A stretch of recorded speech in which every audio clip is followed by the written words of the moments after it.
From the Partnership for Environment and Disaster Risk Reduction, this is Talks for Action, a podcast about how we can work together with nature to build resilience against disasters and climate change.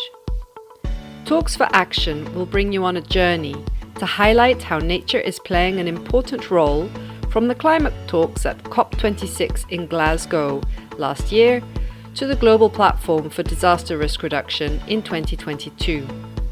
Each Talks for Action episode will focus on different ways that nature-based solutions contribute to increasing disaster and climate resilience. You will hear a wide range of perspectives from around the world on how nature is being applied as a solution to the pressing climate and disaster issues. From voices from the field to humanitarian perspectives and UN climate advisors. On your commute to work, your morning run, or over a cup of tea, listen in and learn something new about how to work with nature in addressing one of our most pressing issues today, the climate and disaster emergency. Okay, so welcome to this Talks for Action. Today I have two guests with me. The first is Huw Beynon, who is Deputy Chief of the United Nations Office for Disaster Risk Reduction in the New York Liaison Office. As for some information and background, this office works to advance policy coherence between disaster risk reduction, climate action, and sustainable development through intergovernmental decisions and interagency processes in New York. And also before joining UNDRR, Huw worked with the United Nations Human Security Unit, where he supported the United Nations country teams worldwide. So welcome, Huw, and thank you so much for joining us today for our podcast. Hi, thank you so much, Natalie. Really a pleasure to be here. Great. And our second guest today is Anna Willingshofer, who is a biodiversity, climate change, and sustainable infrastructure specialist. She currently works as a policy advisor at the Nature Conservancy. So Anna also has over 15 years of international development experiences working in many different countries. And before joining the Nature Conservancy, Anna worked at the Inter-American Development Bank in Washington, D.C., as well as previously in the German International Cooperation Agency. So Anna, it's a pleasure to have you with us today. Thank you, Natalie. Thank you for being here and giving me the opportunity. Thank you. Great. So today's theme is really discussing the Convention on Biological Diversity and the new Global Biodiversity Framework, which is currently being discussed and will be negotiated. The text will be negotiated in March in Geneva for adoption at COP15, which will take place in Kunming, the dates of which I think are not yet confirmed for the COP. Now, of interest to us, and also for thinking back to some of our previous podcasts, we've always been interested in nature-based solutions. And I'm also quite curious to hear, maybe Anna, if you would like to tell us, how do you find nature-based solutions are currently represented, or are they not represented in the Global Biodiversity Framework? Sure, Natalie. The short version is yes, they are. But the longer version is that it is a little bit more complicated to see nature-based solutions really integrated in the Global Biodiversity Framework. So we have to go a little bit back and see the whole negotiation process that have been going on for the last 2 years. So the actual draft that we have does refer to nature-based solutions in different targets. However, we lost the really direct reference to the concept as such.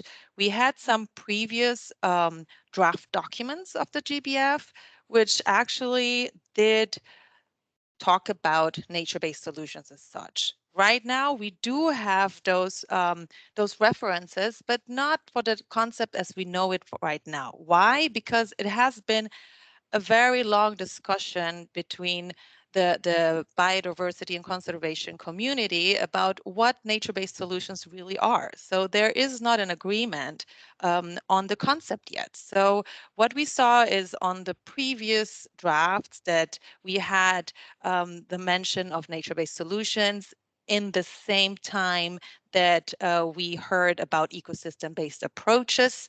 That is a concept that has been already embedded for years in the CBD itself.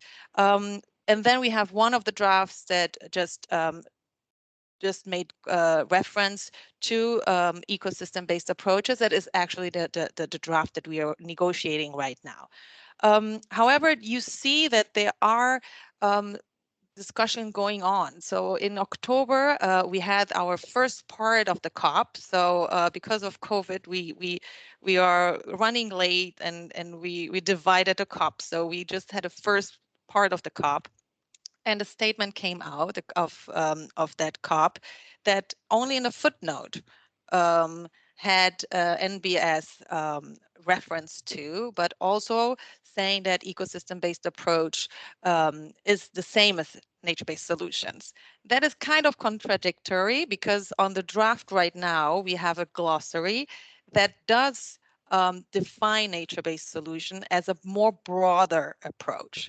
So this is just to give you an example on how unclear the concept is in the GBF and how the discussions are going. So right now we do see some elements of nature-based solutions, especially on the target related to climate change, where we see that mitigation and adaptation of climate change need to be addressed through ecosystem-based approaches.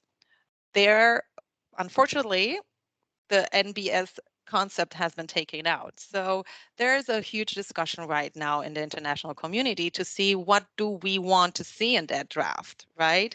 And for us, it is very important to just have clarity on it, to see what do we really mean by NBS. IUCN has a concept that has been broadly accepted, which could be used as such, but we really need to make sure that it also is in line with the concept used in the climate change arena, because we cannot see this in two different ways. And if we really want to make a change with the GBF and really try to halt the biodiversity loss, we do need to see this different international forums coming together and speaking one language. So this is a little bit of the longer version of my response of if NBS is represented in the GBF or not. And yes, it is, however, not as explicit as we might want to wish that they are. Great, thank you, Anna. And yes, indeed, as you were mentioning, at the moment, ecosystem-based approaches, kind of like a component of nature-based solutions, are mentioned. It'll be interesting to see how kind of it evolves and whether nature-based solutions kind of makes it back in the text as a more, integrative approach covering many different types of societal challenges. You mentioned that we see kind of like reference to some of these societal challenges, which nature-based solutions cover, under the guise of ecosystem-based approaches. So you mentioned climate adaptation and mitigation. And I'm also curious to know, have you noticed, are there any other of the societal challenges mentioned or at least dealt with through ecosystem-based approaches if nature-based solutions aren't yet being referenced, such as, food security or disaster impacts or things like that? Have you noticed if those are being covered? They are covered. However, there is still space to be more explicit on how we are going to address those societal challenges. The GBF does address pollution, plastic waste, for example. It does address food security, nutrition. It does address the drivers of biodiversity loss as agriculture and infrastructure. It does also address regulation of air and water quality, all these challenges that we face right now.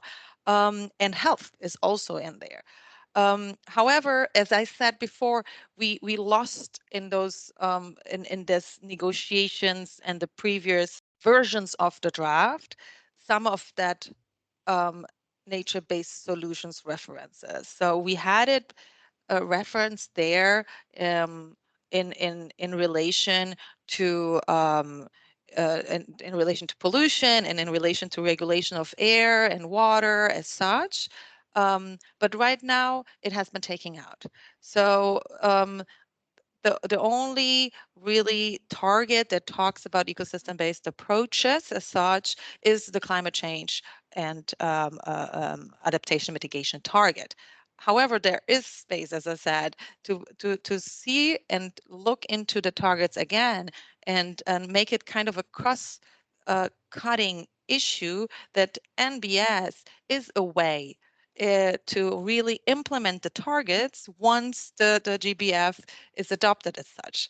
So we might be going back in the negotiations to bring back this discussions, whether NBS or ecosystem-based approaches or both, because this is the discussion. What do we want to use as a concept in trying to make it clear that NBS is a good tool to implement those targets. Great, thank you, Anna. That's very clear. So I mean, like also listening to what you were saying, it really seems that the impacts of climate change on biodiversity and also mitigating climate change and adapting to climate change, with the help of biodiversity, is considered and covered at the moment under the GBF. But I'm curious about linkages about biodiversity and disaster and the impacts of of disasters on biodiversity, whether that's being kind of really also talked about or is important. So maybe Huw, this is something you might want to come in on about the impacts of disasters on biodiversity and also whether, in the other, in the framework agreement in Sendai framework, I mean, is biodiversity already considered? So can we see any links there?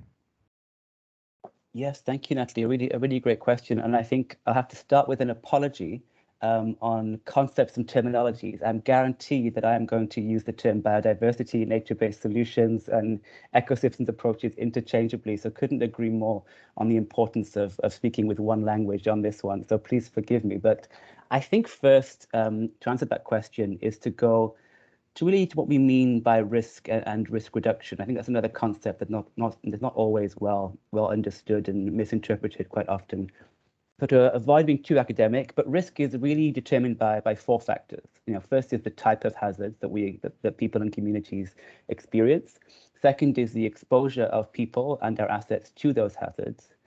Third is vulnerability. This means vulnerability of people, of communities, but also of infrastructure, economic assets, and environmental systems. So the vulnerability to those hazards. And third is the ability to cope with those hazards, to bounce back. And fourth, so as you put those four together, that really determines who is at risk, who is most at risk. So it really should come as no surprise that issues around poverty, inequality are the biggest determinants of our risk.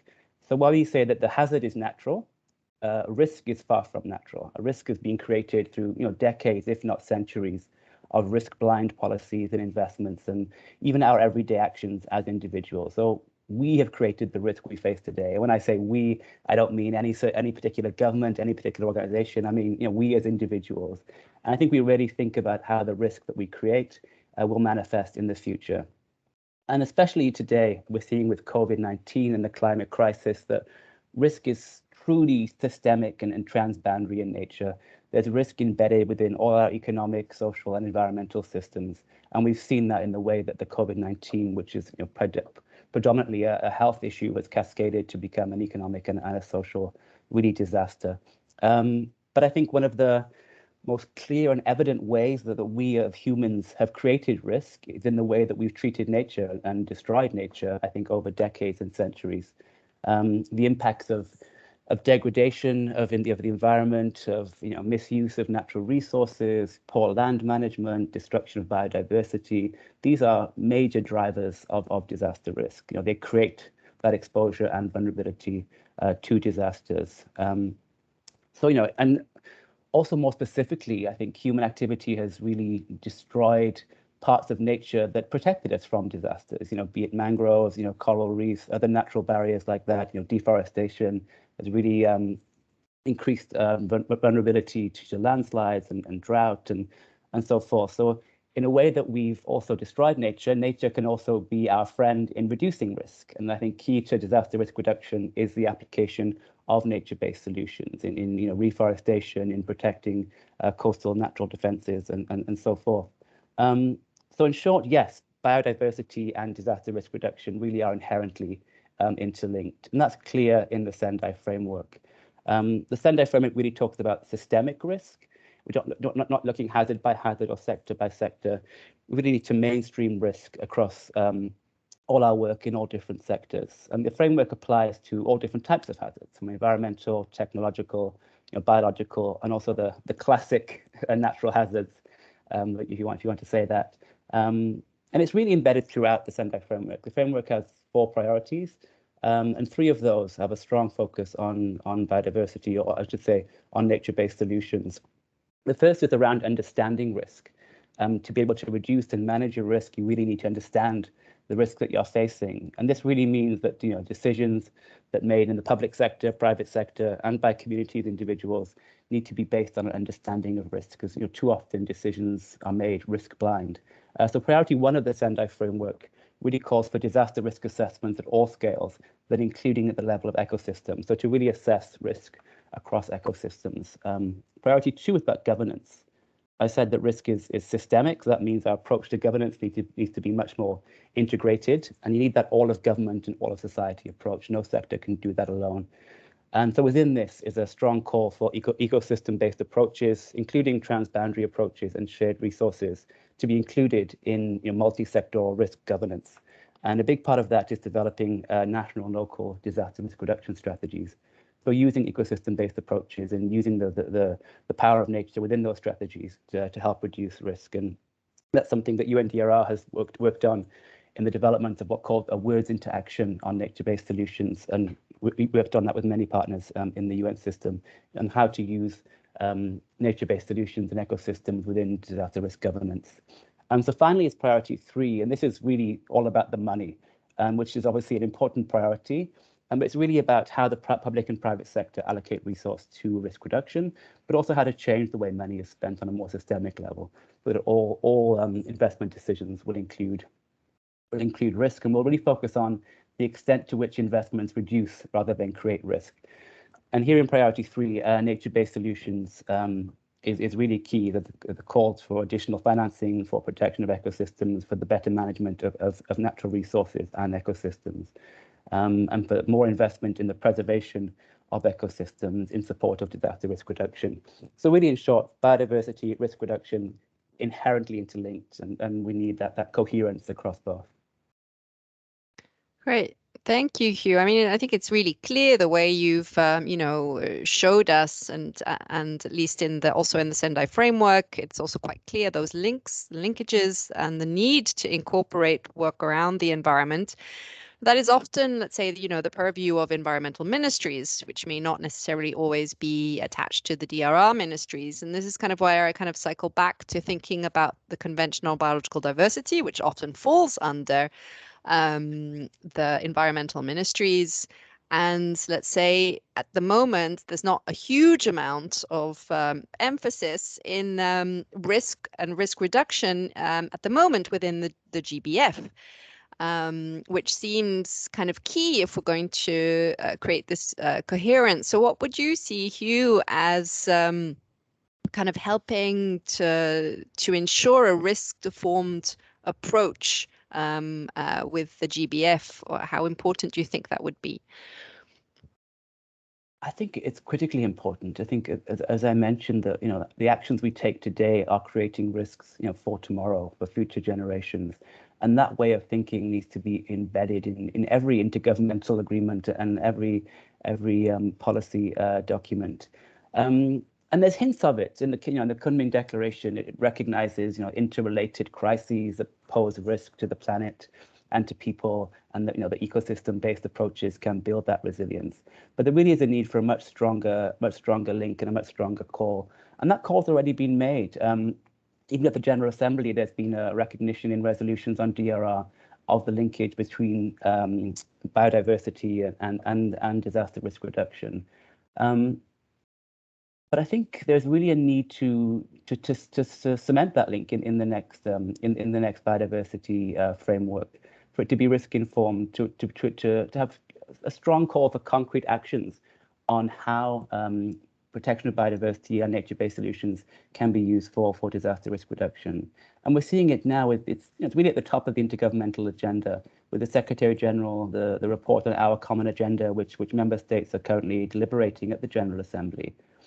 The concept of managing future risks, of looking to future generations, is really embedded in how the SG sees the future of the UN system.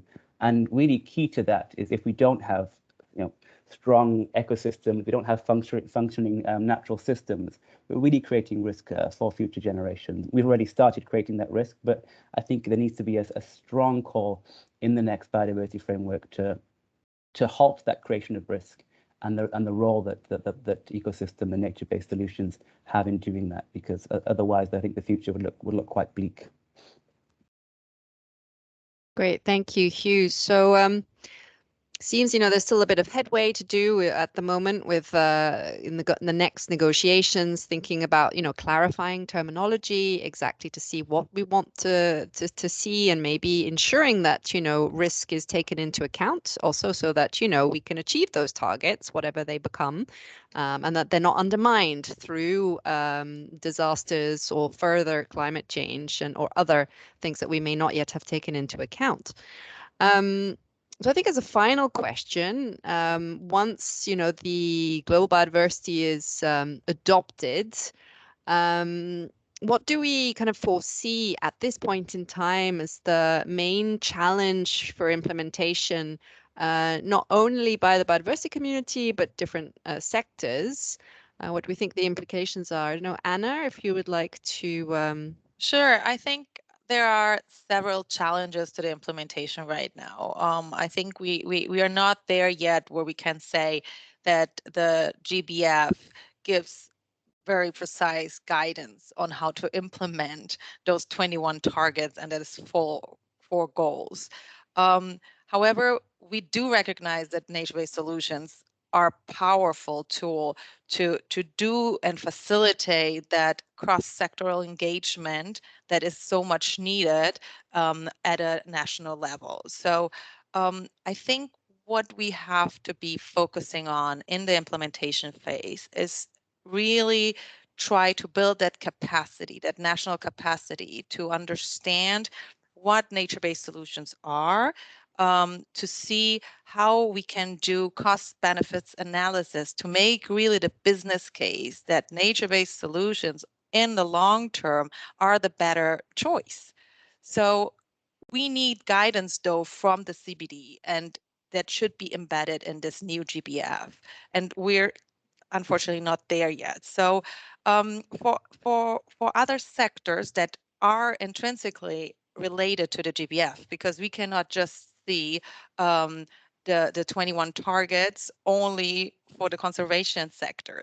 We have to see also those sectors that drive the biodiversity loss, and these are the infrastructure sector, the agriculture sector. And here, mainstreaming nature and bringing in nature-based solutions as an alternative is much a bigger challenge than anything else, I would say. So I think we need to make a bigger effort to bring those sectors on the table and really explain what nature-based solutions are, with data, with case studies, with really robust information where decisions can be made in a way that nature-based solution can just be mainstream in the sector. And for that, we will need everybody on board. We will need the different sectors, the different ministries. So it's not just about the environmental ministry here. So we are talking about the finance ministry as well. So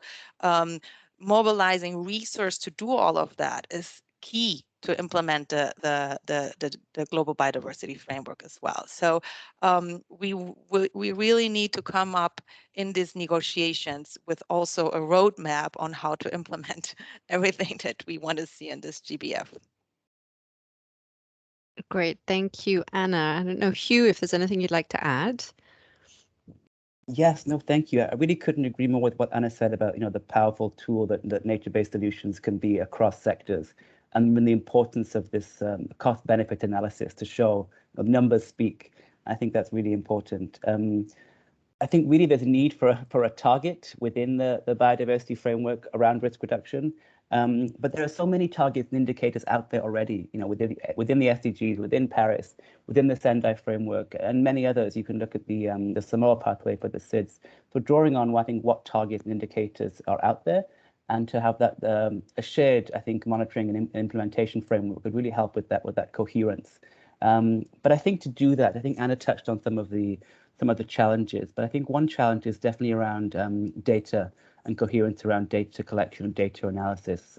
Quite often ecological impact assessments might not include disaster risk reduction or disaster risk, and conversely, disaster risk assessments might not always include ecological impacts and the benefits of nature-based solutions. So really going back to that importance of coherence between the different camps, different silos around data collection, and then also governance. I think every intergovernmental agreement or every sector or ministry has their own governance arrangements, and it's difficult to bring those together. So I think there's need for financing and fundraising to do that. There's also a need for capacity development, I think, within policy and decision makers on how to govern across sectors. I think third, obviously, I mentioned, is the financing. I think if we finance in silos, we'll implement in silos. So to get nature-based solutions and risk reduction across all financing decisions, I think would take us quite far in addressing some of the bottlenecks. So, yeah, really the need to come together through shared indicators, through shared targets, through shared governance approaches and collective financing to embed risk reduction and nature-based solutions in everything that we do.